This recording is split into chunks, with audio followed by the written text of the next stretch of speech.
Já penteou o cabelo aí? Não, eu pedi cabelo. Você que tá com a paletó fora da gola aí, ó. Eu vi que tava penteando o cabelo. E você não ajeitou a gola aí, tá todo mundo correria nossa aí. Gente, campanha não, tava em ligação, reunião até agora, todo mundo assim, numa correria, porque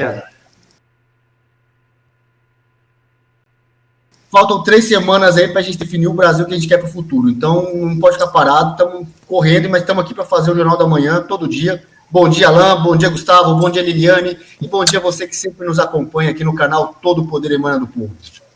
É exatamente isso que eu ia dizer. Um excelente dia para vocês que nos assistem da sua casa, do seu trabalho, quem sabe. Hoje em dia, né, não dá mais para ver o couro cabeludo nessa parte com o cabelo, né? Então realmente já houve um preenchimento. Você nos ouve no carro, no trem, no metrô, no ônibus. Vamos lá, porque nós temos um Brasil que está dando certo já faz quase 4 anos, mas a velha mídia não gosta de transmitir as notícias desse Brasil que está certo. Então, a gente fica muito feliz em transmitir isso. Obrigado, velha mídia. Não precisa fazer esse trabalho, não, que a gente faz com muita alegria, porque o Brasil tem deflação em agosto. Aumenta o som aí para o seu vizinho ouvir, hein? É a menor taxa para o mês em 24 anos.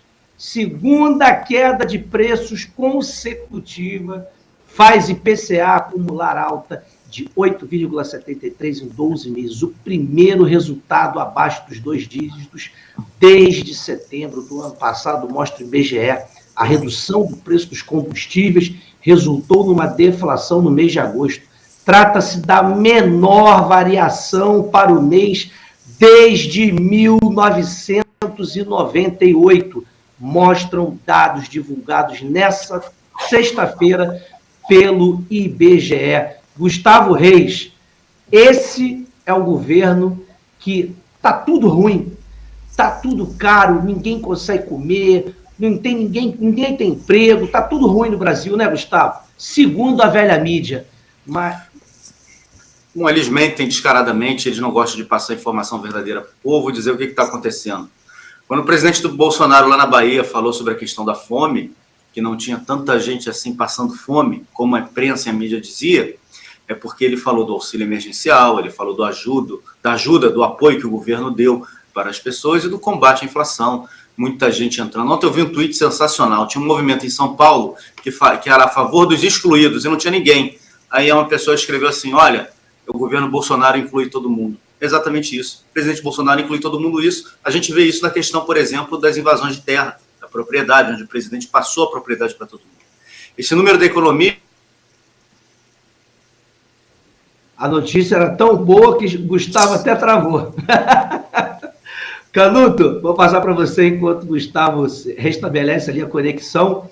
Mais uma vez, o que a gente não cansa de falar, de quebra de recorde nesse governo. Já falamos de recorde de empregos, de recorde na indústria, recorde no setor, no comércio, recorde no serviço, recordes em tudo.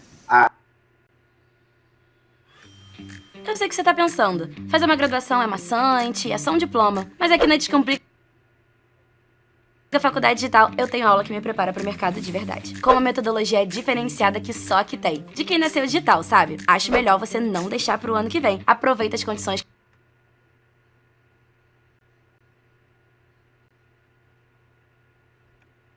A diminuição de homicídios, enfim, economia bombando e agora mais uma notícia positiva, o que já se tornou corriqueiro, todas as manhãs a gente noticiar aqui, né, mais uma vez, deflação a menor desde 1998, Canuto. Gente, a deflação ela é uma correção nos preços, né, que aconteceu. A média de preço está caindo, porque subiu excessivamente nos últimos tempos, e aí com toda a política econômica austera responsável, está entrando investimento e os preços estão se ajustando ao mercado. O Brasil ensaiou entrar numa espiral inflacionária em razão do fique em casa, a economia a gente vê depois. Teve que se colocar moeda em circulação para pagar o Auxílio Brasil, E aí teve que subir os juros para enxugar a liquidez no mercado e tentar segurar isso aí. Nesse intervalo entre colocar o auxílio, que era urgente, na hora que tranca tudo, as pessoas em casa, sem poder trabalhar, sem poder levar o seu sustento para casa, teve que, de forma corrente, de forma emergencial, pagar todo esse auxílio Brasil. E você não podia dar um cavalo de pau nos juros, que estava na época em 3%, 4%, não podia subir de 3% para 14%, para 12%, em um mês e meio, em 3 meses, não. Então teve que ir subindo lá 1 ponto mais ou menos, né, 1 ponto por mês até chegar nos 13%. Então, nesse intervalo de demorar 1 ano para chegar os juros aos 13% ao ano, na Selic, e o auxílio sendo pago, o Auxílio Brasil sendo pago, gerou-se uma inflaçãozinha. E aí, quando o Brasil começou a entrar no sistema de espiral inflacionário, como era nos anos 80, que aquela inflação, assim, não é a sua inflação mais. É quanto você acha que vai ser a inflação do mês que vem. Então, você já joga no seu preço, o comerciante já joga, prevendo a inflação futura. Ah, eu vou aumentar, não porque eu estou precisando aumentar, porque eu sei que o outro vai aumentar também. O outro sabe que eu vou aumentar, e todo mundo aumenta o preço. Era aquela espiral inflacionária dos anos 80. O Brasil começou a entrar nisso aí, e aí, quando veio a política austera, os juros foram subindo de forma responsável, deu uma segurada nisso, o mercado está corrigindo agora os preços e entrando na deflação, caiu um pouquinho, né? Porque o gráfico não é assim, é uma reta, ele vai assim. Então, nós estamos naquela quedinha de inflação e o país vai estabilizar, né? Os preços vão achar um ponto, vai cair, depois sobe um pouquinho, depois cai mais, e vão estabilizar os preços com o poder de compra, que é importante. Que hoje o Auxílio Brasil de R$600, salário mínimo R$1.000 e poucos, a pessoa que recebe o Auxílio Brasil, quando consegue um emprego, ela não precisa deixar de receber o Auxílio Brasil. Então, na verdade, você pode colocar que o salário mínimo ele é 1.000 mais 600, né? E com esse maior volume de moeda em circulação, houve um aumento de preço, mas o importante não é olhar o valor, a inflação nominal, o valor nominal do preço, que é a inflação monetária, é o poder de compra da população. E o poder de compra está alto. E, com certeza, uma das coisas que mais contribuiu para a queda, para a deflação, queda dos preços, é o preço dos combustíveis. O preço dos combustíveis afeta muito no cálculo dos índices inflacionários, e quando houve essa queda por ação do governo federal, ao pegar o dinheiro do caixa, o dinheiro gerado pela Petrobras, pela boa gestão da Petrobras, sem corrupção, e usar para baixar o preço, para financiar a queda de preço do ICMS nos estados, você joga o preço para baixo de forma sustentável, não de forma irresponsável, como era feito na época da Dilma, onde tinha uma inflação, uma pressão inflacionária para cima, e ela segurava os preços artificialmente para baixo. A conta veio depois. Dessa vez não vai vir conta, não. A conta já está paga. Já está paga. Com o dinheiro que o governo arrecadou de dividendos, é ali que se paga a conta. Então, é ali que se fez a redução no preço dos combustíveis. Por isso que o Brasil tem deflação, porque agora a coisa está consistente de forma responsável. Gustavo, você estava falando antes de cair aí, eu já vou juntar com uma outra notícia, porque o Canuto já aproveitou aqui para passar a bola para você. Preço da gasolina acumula queda de 30% desde corte de impostos. O preço da gasolina caiu mais uma vez nos postos brasileiros nessa semana, segundo a pesquisa da Agência Nacional do Petróleo. Desde o pico de 7,39, atingido na penúltima semana de junho, a queda acumulada é de 30%, ou seja, R$ 2,22 por litro. A expectativa é de novo recuo na próxima semana, já que a Petrobras reduziu novamente, nesta sexta-feira, o preço de venda em suas refinarias. Gustavo, o presidente Bolsonaro lá atrás disse que se precisasse trocar 10 vezes o presidente da Petrobras, ele trocaria. O que ele não permitiria era que o povo ficasse com esse ônus nas costas do preço do combustível elevado como estava, né? Exatamente isso, juntando com a questão do IPCA, né? Esse número de 24, pela primeira vez em 24 anos é o número mais baixo, a mesma coisa aconteceu em agosto, e a nossa inflação já está abaixo de 2 dígitos e vai continuar caindo. Por quê? É um governo que se preocupa com o povo, como eu estava falando, é um governo que faz inclusão, é um governo que pensa no trabalhador. Quem nos acompanha desde o início do nosso trabalho aqui, cansou de ver eu falando que se deixasse, a gasolina chegaria a 15, 20 reais, porque é assim que eles trabalham. Eles não pensam no povo, eles pensam apenas em chegar ao poder. Os fins justificam os meios. E por isso o presidente agiu pedindo a mudança do presidente da Petrobras algumas vezes, mudou o ministro das Minas e Energias, e aí sim a gente começou a ver as coisas acontecerem como elas deveriam acontecer. Por outro lado, o governo também trabalhou para reduzir os impostos, já que nós estamos acostumados, desensibilizados com a carga tributária no Brasil. Estados cobrando 30%, 35% de imposto. Quem produz não tem isso de lucro. Como é que pode o Estado, que nada faz, ter isso daí de participação do trabalho dos outros, sugando o sangue dos outros em algo tão importante como são os combustíveis? E aí, pegando aquilo que o Canuto falou sobre a questão inflacionária, que o empresário já projetava uma inflação, é importante lembrar que boa parte dessa inflação, além do fique em casa, a gente vê depois, foi produzida por alguns grupos de comando dentro do país. Por exemplo, a questão da própria Petrobras. Eles estavam levantando o preço, e não é só a gasolina, não. É uma série de produtos que a Petrobras demanda. Você sabia que o Brasil é um dos países no mundo onde as pessoas que são da classe média e os mais pobres mais pagam impostos? Demanda, por exemplo, os produtos químicos que vão para a indústria química, indústria de plástico, indústria de fertilizante. A Petrobras estava fazendo pressão inflacionária por conta do seu grupo, que lá dentro estava querendo apenas o lucro, repor os prejuízos de anos e anos de roubalheira. Essa era a desculpa. Na verdade, prejudicar o país, prejudicar o povo. Outra questão, alimentos, carne, por exemplo, a gente sabe que a carne do Brasil está na mão de dois grupos. Então, mesmo o Brasil, às vezes, mesmo o Brasil deixando de exportar para alguns países, a carne aqui não caía de preço, uma pressão inflacionária muito grande. No meio do caminho, surge o problema da entre-safra em algumas questões. Por exemplo, laticínios agora vai começar a despencar, porque a gente está entrando na primavera, vem o verão, se produz muito mais leite, o preço vai despencar. Mas antes, muita gente fazia força para não permitir a entrada de laticínios vindo da Argentina, laticínios vindo do Uruguai, justamente para quê? Fazer pressão inflacionária em cima do governo, em cima do povo brasileiro, né? Não é o governo, é em cima do povo brasileiro. É isso. 30% de redução. O Brasil vai dando exemplo para o mundo. O Brasil vai sendo copiado em sua política econômica. Paulo Guedes é um camisa 10, um dos melhores camisa 10 de todos os tempos que nós tivemos.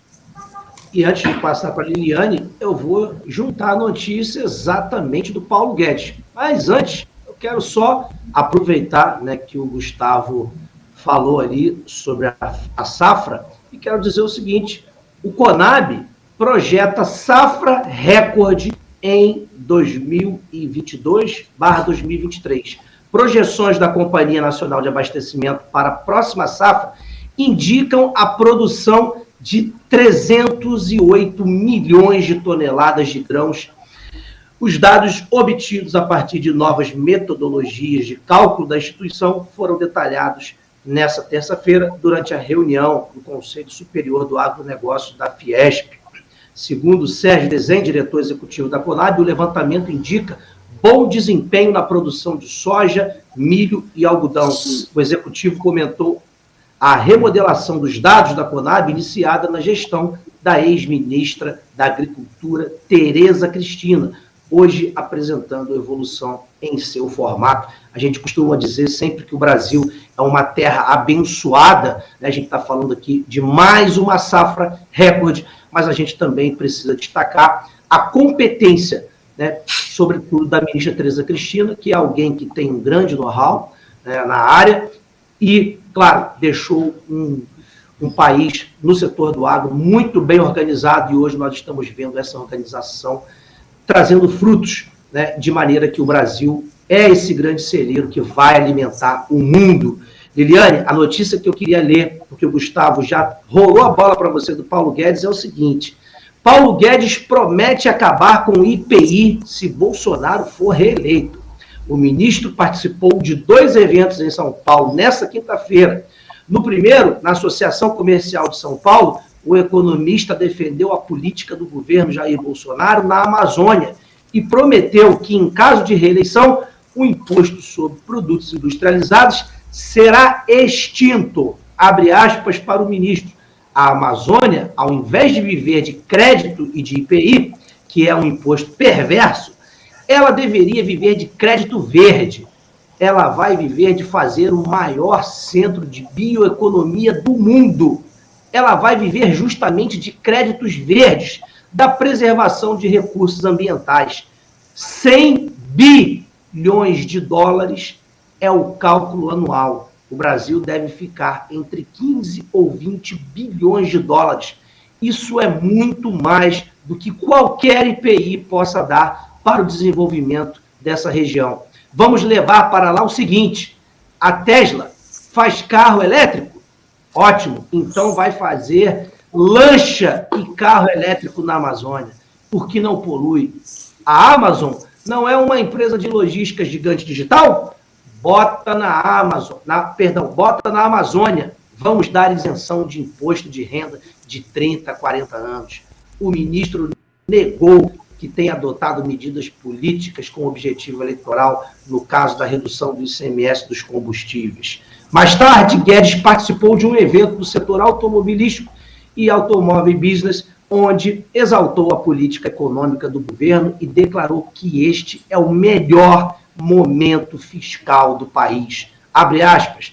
A economia brasileira está em pé, está forte, está crescendo, está com uma situação fiscal com o primeiro superávit em 13 anos. Isso em todos os níveis de governo. Não estamos em equilíbrio porque o governo federal se ajustou e deixou estados e municípios com o pires na mão. Ao contrário, é a primeira vez desde a redemocratização que todos os municípios brasileiros pagaram 13º, pagaram os fornecedores e todo mundo está em dia. Olha, se não é uma declaração para orgulhar as pessoas de bem, eu não sei o que mais orgulharia, né, Liliane? Tantos pontos importantes que o ministro destacou aqui e a gente vai ter muita coisa para falar. Eu preciso dizer que quando a gente afirma que passamos por aqui para te dar boas notícias, é porque nós temos o que divulgar diferentemente dos outros canais que fazem militância e estão passando vergonha, né? Porque é uma fake news atrás de outra e pior, errar de vez em quando, todos nós somos passíveis de erros, mas eles estão para além disso, né? Mostrando desconhecimento até do que falam. Não saber o que está escrito na bandeira nacional, vamos combinar, né? Não é nem brasileiro. Olha, deixa eu dizer uma coisa, não, vexame é pouco para dizer isso aí, né? Eu não sei se o Alan vai comentar e depois a gente coloca aí, porque não dá. A gente não saber o que está escrito no nosso símbolo, ordem, progresso, não dá, né? Tá difícil, mas a gente vai seguindo. Deixa eu falar uma coisa para vocês, é o governo do exemplo. É o governo do exemplo de cima para baixo, porque mais do que falar, do que prometer, é realização. E como ele fez isso? Que braço que ele teve para alcançar todas as áreas através de seus ministros, como bem foi dito aqui, pelo Paulo Guedes, pela Tereza Cristina, que não sai aí fazendo promessas, não. Ninguém faz promessa, não. O povo entrega. E, graças a isso, nós vimos o embate que aconteceu lá atrás do presidente, enfrentando o sistema, porque é disso que se trata. Aparelhamento da esquerda, que não quer ver um Brasil livre, que não quer ver um Brasil pujante, que não quer ver o Brasil que o dinheiro chega lá e retorna para esse brasileiro. Enquanto candidata a deputada federal, eu preciso dizer que a minha bandeira, uma das principais, é acabar com essa tributação horrorosa, porque 30% do que você produz aí, meu querido empresário, fica para o governo, mas seria ótimo, excelente, excepcional, se chegasse e voltasse para a ponta, não volta, fica no meio do caminho, e aí me diz respeito, e diz respeito a todos que estão aí postulantes para te representar, porque não adianta você colocar lá gente sem caráter, porque, veja, o resultado positivo que nós estamos vendo é, primeiro, que nós temos um presidente com caráter, com compromisso, com exemplo e com entrega. Ele quer ver tudo funcionando e não quer só para ele, não. Ele quer para todo mundo, está mais do que comprovado. Né? Percebam que é assim? Então, neste momento, eu peço o seu carinho para que avalie aqui por São Paulo. Eu estou candidato, o Canuto está candidato a deputado estadual, o Alan está como candidato estadual também pelo Rio de Janeiro, porque você precisa entender que para essa máquina funcionar, né, todos os elementos são importantes da figura do presidente Bolsonaro. O que o Paulo Guedes está falando, dessa redução do imposto sobre produtos industrializados, vai mexer numa cadeia, num vespeiro, igual foi com o ICMS. Né? O ICMS, que os governadores ficaram gritando aos quatro ventos, sem se importar, inclusive com você aí e comigo aqui. Sabe por quê? Porque nós passamos um episódio horroroso no nosso mundo, mas sobretudo no Brasil, onde nós vimos pessoas roubando dinheiro de respirador. Se tem alguém que ajudou e contribuiu para que você ficasse sem o seu parente, sem o seu amigo aí, foram aqueles que foram lá né, e fizeram mau uso do dinheiro público. Esse enfrentamento, essa limpeza que está acontecendo por agora, meu povo, é importantíssima. E aí chegou a nossa vez. Nós estamos vendo um povo de esquerda aí desesperado, porque você foi à rua, eu fui para a rua, o Ala fez festa, o Gustavo, o Canuto, e você, brasileiro, que não está com o rosto aqui no vídeo, mas que vibra, que comemora. E é disso que nós precisamos, de verdadeiros patriotas, cada um agindo no que é destinado na sociedade. Se você trabalha aí com doméstica, eu sei que você é honesta. Se você trabalha aí como em oficina, se você é pedreiro, se você é médico, não importa, você é brasileiro. E quando vem esse guarda-chuva, né, e que protege todos nós seremos beneficiados nessa cadeia chamada nação. Então é simples assim, sabe? O que você precisa entender de uma vez por todas, que na figura do presidente Bolsonaro nós temos um homem honrado, e que honra as calças que veste e a faixa que ele tem no peito, porque nós o elegemos. E o que há de desespero aí fora, e que nós estamos acompanhando neste momento, é esse povo que sabe que uma vez que o presidente chegue, vai chegar mais uma vez a conduzir a nossa nação, nós seremos, para além do celeiro do mundo, nós seremos e já estamos sendo referência mundial. As pessoas querem saber quem é Bolsonaro. Que fenômeno é esse? Que o povo bate e o homem só é querido. Isso se chama respeito. E é isso que a gente espera de vocês aqui também, quando vocês compartilham essa live e entendem a nossa mensagem. Nós estamos pelo Brasil como vocês. Eu vou parar de falar, porque senão você sabe que eu fico empolgada. Eu amo o Brasil, amo vocês, e bola pra frente aqui. Dedo aí, like, compartilhe essa live. E se você que está nos assistindo pensa que acabou, você está enganado. É porque aqui a gente tem notícia verdadeira, né? Gustavo, olha só que notícia. Produção e vendas de veículos no Brasil crescem em agosto. A produção de veículos do Brasil subiu 8,7%, meus caros, quase 10%, só no mês de agosto. Sabe-se lá, né, o significado disso? Não tem nada que cresce 10% em um mês, né, Gustavo? Mas eu vou continuar aqui lendo. 8,7% em agosto, no mês anterior, para 238 mil unidades, informou a Associação de Montadoras nessa sexta-feira. Gustavo, mais um setor, a gente tem falado aqui da indústria que vem crescendo muito, e agora mais uma nova alta. Não tem setor que não esteja crescendo no país. É comércio, é serviço, é indústria, deflação, emprego bombando, mas para muitos o Brasil está numa situação complicadíssima e o povo quer comer carne, né? É só isso que eles têm para falar. O povo quer comer carne, sabe por quê? Não tem nada para falar. Quem não tem nada para falar tem que encontrar um discurso populista, demagogo, canalha, cretino, porque a verdade é que gente honesta só vai mostrar o que nós estamos revelando aqui nesse jornal, que o Brasil já deu certo e que, apesar de um pós-pandemia, de um conflito entre Rússia e Ucrânia, e que em todos os outros países do globo estão, de fato, vivendo um momento difícil, o Brasil é o único país que cresce em todos os setores, né, Gustavo? Canalha, como é que foi que você falou? Um discurso canalha... Demagogo, cretino e mentiroso, acima de tudo. Mentiroso. Ontem ele falou que o evento aqui em Copacabana, no Rio, vocês viram a multidão que tinha, não tinha pobre, não tinha negro, só tinha gente branca, pilantra, né? Eu fiz a cobertura para o Jornal Brasil Sem Medo, e não deve estar mais lá porque estava no Stories, mas eu tenho vídeo. Eu entrevistei uma senhora que, por exemplo, ela é índia, a família dela é toda de índios. Entrevistei gente da favela, entrevistei gente que veio da Baixada Fluminense, tem foto de negro, tem foto de gente simples, tem foto de gente humilde. Então, eles mentem tudo e mentem também na economia. Vamos ligar os pontos em relação àquilo que foi falado agora sobre o Paulo Guedes e a proposta dele de reduzir o IPI e esses números não falham? Imaginem só se o Brasil consegue tirar o IPI da sua produção industrial. O carro, que hoje aumentou aí a produção em 10%, vai ser mais barato. Aquilo que ajuda a compor o preço de um carro vai ser mais barato. Pneu tem IPI, as peças de montagem de um carro tem IPI, o carro no valor final tem IPI. e nessa confusão tributária do Brasil, onde você tem que abater o que entra, o que sai, não sei o quê, muitas vezes o empresariado, sabe o que ele faz? Ignora aquilo, bota no custo que se dane. Imagine o Brasil produzindo assim, fazendo aquilo que o Paulo Guedes falou, da Amazônia, por exemplo, que está muito próximo ao mercado consumidor, que é o mercado norte-americano, o Brasil se reestruturando na infraestrutura, como foi feito com o ministro Tarcísio, novas ferrovias, os portos funcionando melhor,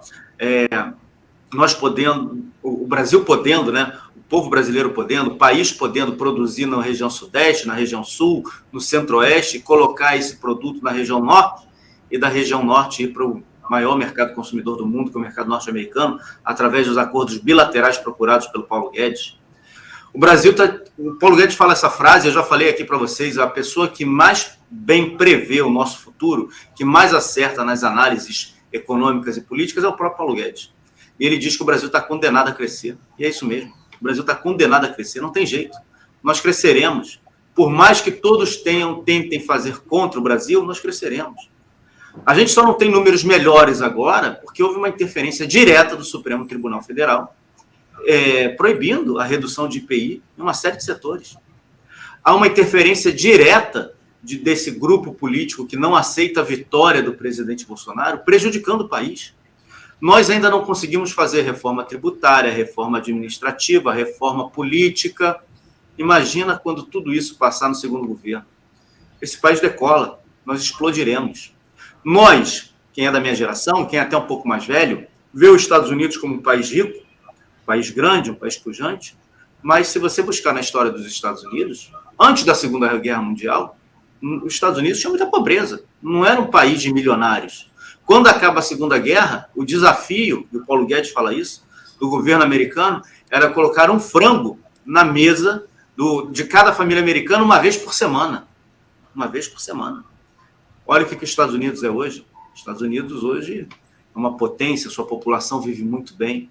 Esse é o nosso destino. Basta que nós tiremos do caminho essa gente que não quer que nós cresçamos. Essa é a grande verdade. Olavo de Carvalho tem uma frase que diz o seguinte: olha, o Bolsonaro pode ter todos os defeitos do mundo, mas todos os FDP da nação estão contra ele. Vamos substituir Bolsonaro e vamos botar o povo. Porque o Bolsonaro representa o povo.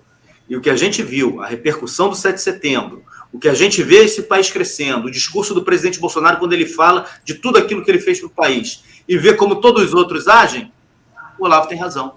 Essa turma, o povo brasileiro pode ter defeitos, pode não ser perfeito, pode ser ainda não ter uma noção exata de muitas coisas, pode não ter cultura porque eles não nos fornecem, etc. e tal, mas que só tem cretino, monstro, FDP contra a gente, cada vez está mais claro. E são minoria, né? É bom deixar claro isso. A questão da minoria, né, Alan? Depois eu quero até repetir sobre isso. Se nós sempre vemos aquela imagenzinha de uma multidão de gente, um cara com chicote na mão e a multidão se ajoelhando. E é exatamente aquilo. A gente vai fazer uma continha para mostrar como eles são efetivamente uma minoria muito pequena. E a gente precisa transmitir isso para a população. O que a gente viu no 7 de setembro, a quantidade de pessoas que a gente viu no 7 de setembro nas ruas, é para fazer todo o sistema medrar, literalmente. Exatamente isso. Bom, como vocês sabem, a gente critica sempre aqui essa metodologia falha, para não dizer canalha, dos institutos de pesquisa que sempre colocam o ladrão na frente. Mas eu preciso dizer que, e aliás, não é a primeira vez, eu já disse aqui dezenas de vezes, Canuto, Gustavo também, a Liliane, enfim, todos que nós participamos aqui, que ia chegar um determinado momento da campanha que eles não conseguiriam esconder toda essa popularidade do presidente. Isso é um fato. Né? Eles estavam tentando empurrar, de maneira manipulativa, na cabeça do povo, números que são números frios, produzidos, não são números reais, porque se nós vivemos numa democracia representativa, então nós deveríamos ver esse candidato que tem 587%, tendo, claro, uma multidão nas ruas, ou tendo nas redes sociais, seja lá onde for. O problema é que esse determinado candidato, né, não tem gente na rua, não tem gente na rede social, não tem gente em lugar nenhum. Mas as pesquisas colocam sempre ele em primeiro. O que aconteceu, e a gente vem falando isso aqui há muito tempo, é que com o passar do tempo, ia ser uma onda tão grande, ia ser tão gigante, que ia ficar feio, ia ficar descarado, e é o que está acontecendo, porque até a própria esquerda, se vocês olharem o pós-7 de setembro, eu vi muita gente de esquerda que disse o seguinte, gente que eu falo assim, esses supostos influenciadores, jornalistas e tal, dizendo o seguinte, olha, não menosprezem o que aconteceu no 7 de setembro, tinha uma multidão na rua, era gente que não acabava mais, ou seja, está claríssimo que não se pode e não se tem mais como esconder que o presidente Bolsonaro tem a ampla maioria para vencer no primeiro turno. E aí, nós já vínhamos cantando essa pedra há muito tempo. Olha o que já aconteceu com as pesquisas de ontem.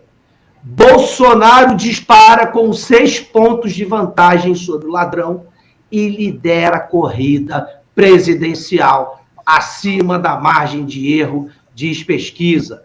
A nova pesquisa eleitoral divulgada pela Modal Mais e a Futura Inteligência, nesta quinta-feira, coloca o presidente Jair Bolsonaro na frente da disputa pela reeleição com 41,8%.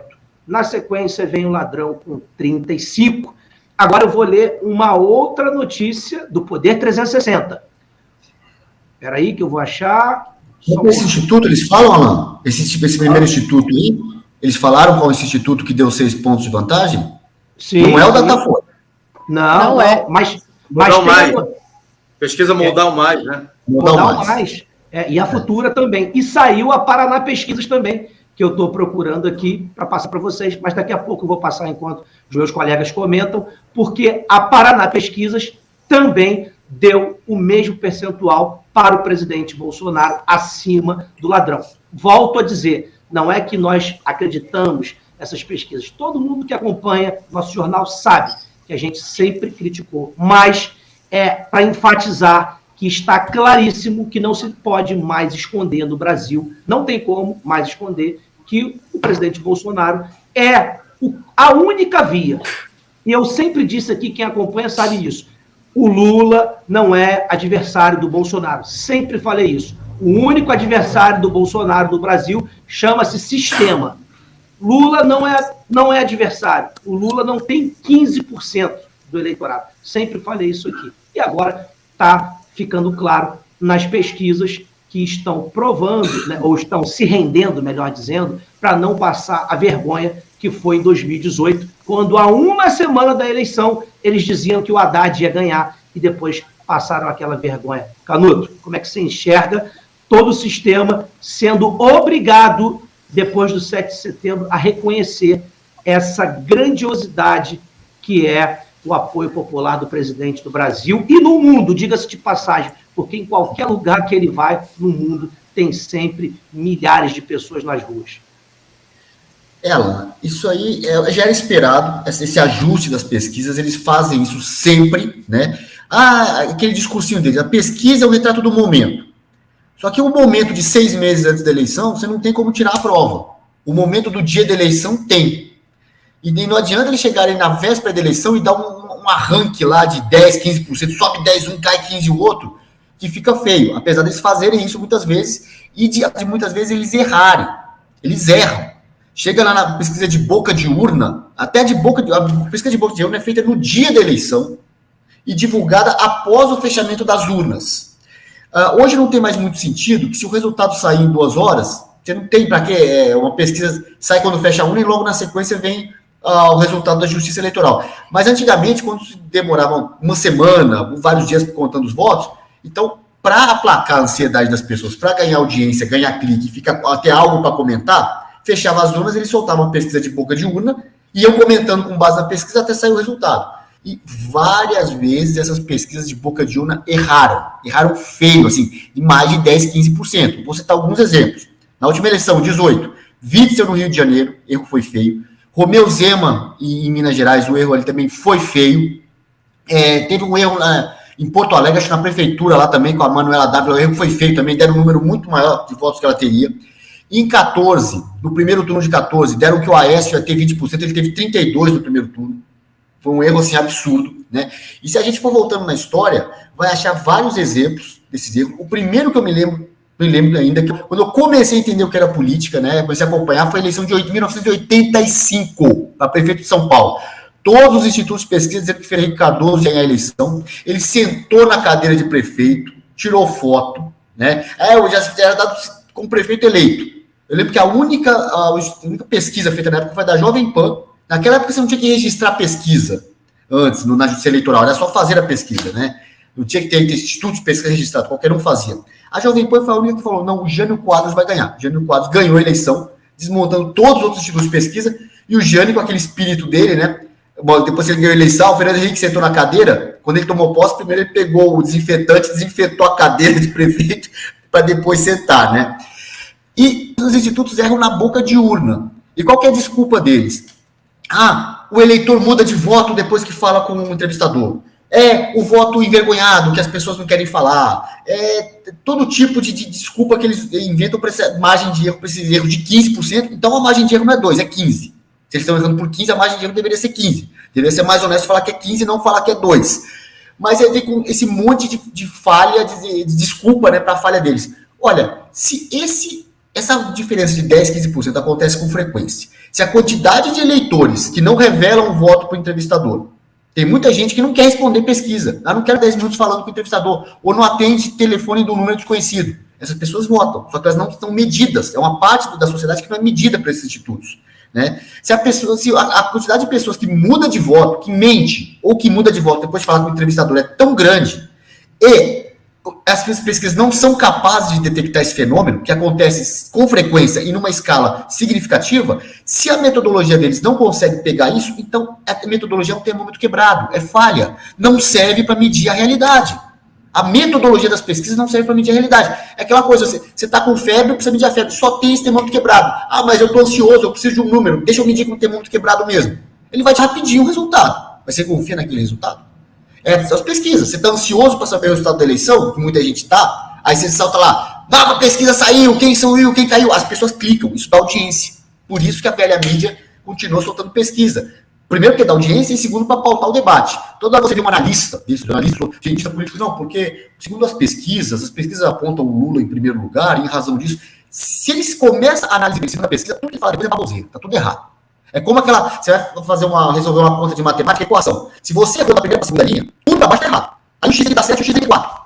Porque você errou na segunda linha. Não adianta você fazer na conta e tá tudo errado. Então, se o sujeito começa a fazer uma análise, não, porque segundo o que estão dizendo as pesquisas, o candidato subiu, outro caiu, o que vem depois é baboseira, é lixo. É lixo, não serve para nada, nem assiste porque não presta. Né? E você tem isso, a falha de metodologia. Depois vem a questão do interesse político de quem está pagando essas pesquisas. Não podemos esquecer nunca do exemplo do Rio Grande do Norte, em que o presidente do PT estadual registrou o Instituto de Pesquisa na mesma sede do diretório do PT. E começou a soltar número aí, dizendo que o Lula estava disparando na frente, a governadora do PT dispara na frente, com o Instituto sendo no mesmo endereço da sede do diretório do PT. E outros aí que a gente sempre vai importante nessas pesquisas, não é nenhum número, é quem está pagando. É quem está fazendo, quem está pagando. Né? E agora alguns institutos começam a se acertar, né, para o vexame não ser tão grande, eles tentaram botar o Lula para cima quando deu, e agora, assim, ninguém está acreditando mais, não tem como ir contra aquela imagem da esplanada dos ministérios. Hoje na internet o pessoal postando, né, segundo o Datafolha, isso é uma plantação de girassóis, isso não é apoio ao presidente, é uma plantação de girassóis. Né? Tem um analista também na Globo News falando que postou, até respondendo para ele, se você não entende de estatística, não questiona as pesquisas. Não, se você não entende de política, não confie em pesquisas. Né? Mas os caras estão assim, ainda que tem aquela carteirada, eu entendo de estatística, eu sou um cientista, eu sou um especialista técnico. Amigo, se toda a sua técnica, toda a sua ciência, toda a sua especialidade não detecta fenômeno que aconteceu na Esplanada, em Copacabana, na Paulista, e em várias cidades do Brasil, se não detecta, bicho, é um termômetro quebrado. Se você tivesse ética, pararia de soltar número, um termômetro quebrado. É como o enfermeiro solta o termômetro quebrado, ele mede a febre e fala pro paciente lá, eu solto 87,5. Ele sabe que o termômetro tá quebrado, mas pra fingir que tá fazendo o trabalho dele, ele fica dando número errado pro paciente ou pro médico ali. É como fazer isso. Pensa que tá fazendo isso. Né? Como esses caras não têm ética, a esquerda não tem ética, não tem caráter, não tem moral, dá pra esperar tudo deles. Bom, e só para corroborar o que eu falei aqui, já puxei a notícia, que é o outro instituto, que é o Instituto Paraná. A gente teve a Mordal Mais, teve a Futura, e agora o Instituto Paraná, mostrando o presidente Bolsonaro com 6 pontos de vantagem sobre o ladrão. Mas, volto a dizer, só para esclarecer por fim, todo mundo sabe, não é novidade para ninguém, que o presidente Bolsonaro sempre teve a maioria, vence com folga no primeiro turno, isso é nítido, é claro, mas a gente precisa mostrar que aquilo que a gente falou lá atrás, há 6 meses, há 1 ano, que nós vimos falando, vai chegar em cima da hora, eles não vão ter como esconder, a gente precisa mostrar isso agora, que é justamente para abrir os olhos de algumas pessoas que ainda não despertaram para isso. Liliane, está claro, está claríssimo que o presidente Bolsonaro representa o povo brasileiro. Do outro lado, tem uma meia dúzia de militantes, né, que estão aí bastante chateados porque acabou aquela farra do dinheiro fácil. E fica claro quando você vê essas classes, a classe artística, o monopólio da comunicação, o monopólio dos bancos, né, todos bastante chateados com o presidente, mas é uma minoriazinha. Enquanto o povo brasileiro, que é a grande massa, que é quem banca toda a máquina pública, deu uma demonstração gigante no último dia 7. E é bom enfatizar mais uma vez que não é só no Brasil, em qualquer lugar no mundo onde o presidente vai. Que tem brasileiro, é incrível, a receptividade é incrível, como as pessoas vão para agradecer por todo o esforço que ele tem feito pela nação. Não tinha como não ter outro número do que 70%, 75% ali. Tá fechado sua mãe, né? Alguém precisa abrir aí, abriu? O que o brasileiro estava funcionando? Isso se dá em razão de um fato muito importante. O brasileiro não suporta injustiça. O que nós vimos durante todo esse tempo foi um governo perseguido na figura do presidente Bolsonaro. Não teve, ele esses dias relatou aí, eu não vou puxar pela minha memória, que eu não vou alcançar, da quantidade de provocação de inquéritos, né, em relação a ele, por coisas simples, banais, e o povo acompanhou ao longo disso. Na verdade, o que nós estamos acompanhando neste momento no Brasil é que jaz os institutos de pesquisa. Todos. Nós tivemos na eleição passada, bem narrada aqui por Canuto, estamos vivendo neste momento, a depender de quem encomenda a pesquisa, vem o resultado favorável, né, àqueles que eles estão militando, e já também a imprensa. Veja, nós estamos nos últimos momentos agonizantes aí de uma imprensa carcomida, de institutos que não entregam a verdade. Estamos vivendo uma crise de caráter por aqueles que estão disputando a eleição, né? Por quê? É público e notório que eles não entregaram nada para o Brasil no momento do seu governo, muito pelo contrário, tiraram.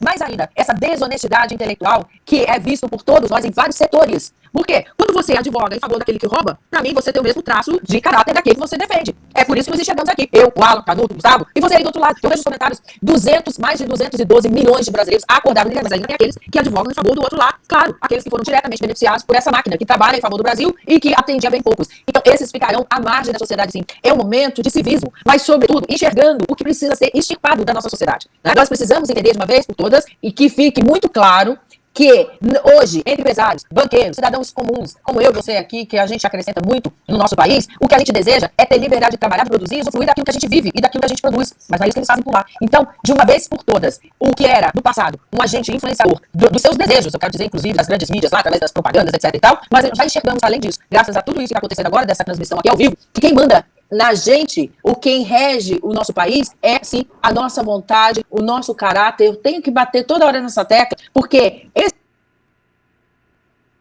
De um lado, tem gente que não viaja por causa dos preços das passagens. Do outro, tem gente que tem milhas, mas não usa.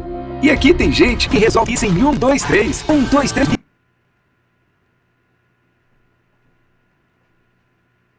Esse traço é o que vai decidir a eleição deste ano.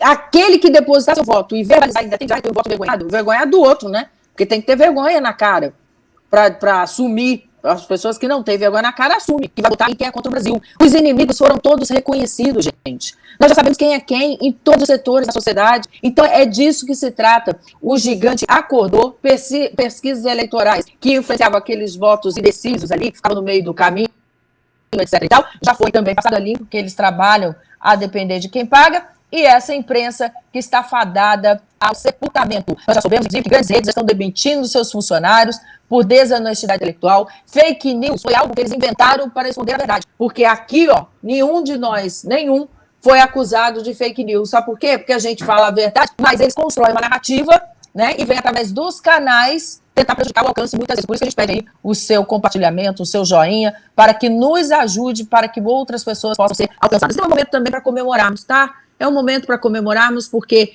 eles estão todos sendo desmascarados. E no Brasil não tem mais espaço para quem atrapalha, só para quem produz. E aí, Gustavo, eu vou discordar do presidente Donald Trump. Mas primeiro eu vou ler o título. Donald Trump declara apoio a Bolsonaro e chama brasileiro de Trump tropical. O ex-presidente dos Estados Unidos, Donald Trump, declarou apoio a Jair Bolsonaro na manhã desta quinta-feira em uma publicação na plataforma Trump. Em sua postagem, o norte-americano chamou Bolsonaro de Trump tropical. Disse que o brasileiro é um homem maravilhoso e que fez um excelente trabalho. Aliás, o presidente Jair Bolsonaro do Brasil, o Trump tropical, como ele é carinhosamente chamado, fez um excelente trabalho pelo povo maravilhoso do Brasil, disse o americano. Trump destacou o esforço brasileiro em manter um bom relacionamento entre os países. Ele não resta dúvidas de que Bolsonaro ama o país que governa. Quando fui presidente dos Estados Unidos, não houve nenhum outro líder que me chamasse mais de Jair, buscando cortes de tarifas e impostos renegociações comerciais, fortalecimento de políticas de drogas e de fronteiras, ajudas militares e mais. O presidente Bolsonaro ama o Brasil acima de tudo. Ele é um homem maravilhoso e tem meu apoio total e completo. Olha, uma declaração maravilhosa do Trump. Eu só discordo que o Bolsonaro seja o Trump tropical. Olha, Trump, vou dizer uma coisa para você. O Bolsonaro te passou. Certamente te passou. O Bolsonaro te passou. Porque em todos os outros países que o presidente foi, eu não vi o Trump, quando foi visitar outros países, ser recebido como o Bolsonaro foi recebido em outros países, não. O Bolsonaro ultrapassou a popularidade do Trump, certamente, né? A não ser que nós não conseguíssemos ver, né, nos americanos que moram nos países esse amor, esse carinho pelo Trump.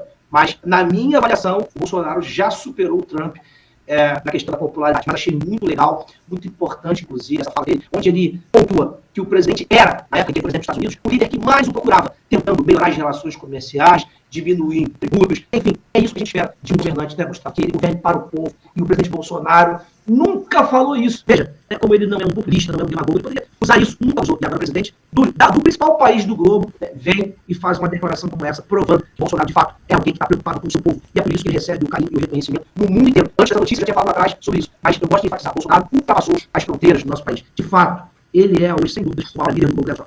Sem dúvidas. É importante. Todos nós estamos acompanhando aqui, vocês estão assistindo, esse mundaréu de gente que está nos assistindo. Você assiste depois, não pode assistir ao vivo. Tenho certeza que você tem na sua mente uma dimensão do que é o presidente Bolsonaro, do que ele significa. Mas muitos de nós não conseguimos verbalizar isso, levar isso adiante. A gente fala, Bolsonaro é importante, Bolsonaro é isso, é aquilo, é aquilo outro. Talvez por isso a gente use, né, algumas expressões como mito, né, para poder defini-lo. Mas vamos raciocinar um pouquinho e tentar passar isso daí para as pessoas que ainda não conseguem conceber o tamanho e a importância do presidente Bolsonaro para a história do nosso país. Veja só, nós falamos aqui do período de mundo em crise, uma crise pandêmica, uma crise de guerra na Europa, né? Durante a crise pandêmica, economias de alguns países do mundo, países importantes do mundo, recuaram mais do que na época da Segunda Guerra Mundial. Só para a gente ter uma noção do tamanho que foi essa pandemia, o impacto financeiro que foi essa pandemia. A Europa passando por alguns problemas seríssimos por conta da guerra da Rússia e da Ucrânia. Então, uma locomotiva do mundo, a gente não pode negar que a Europa é uma locomotiva do mundo. Os Estados Unidos é uma grande locomotiva, a China é uma segunda grande locomotiva, e a Europa é uma locomotiva. Essa locomotiva parou, estagnou. E mesmo assim, por conta disso tudo, e se nós analisarmos o que aconteceu nos Estados Unidos, a perda da eleição do Trump, por exemplo, todos esses problemas, os desacertos cometidos pelo presidente Biden, tudo isso, esse cenário grotesco, apesar de tudo isso, o Brasil cresceu e andou para frente. Apesar de tudo isso, o Brasil conseguiu se destacar. E como estava o Brasil antes da situação toda no caos, nós estávamos saindo de uma goleira. Veja o tamanho e a dimensão do presidente Bolsonaro. Agora vamos, juntando até com a questão da pesquisa, vamos fazer uma análise muito mais fria daquilo que a gente está vendo todos os dias. O que a mídia faz? A gente sabe que a mídia é a arma mais poderosa do sistema, do partido. Quem falou isso foi o Stalin lá atrás. A mídia, a imprensa é a arma mais poderosa do Partido Comunista. Então a gente sabe que a imprensa trabalha para o outro lado. A gente vê isso no mídia. O que a mídia gosta de fazer? Fica plantando números falsos, numa tentativa de fazer com que você, que acompanha e está vendo aquilo ali, fique em dúvida da realidade. Eu sempre falo aqui, você vai acreditar naquilo que os seus olhos veem ou naquilo que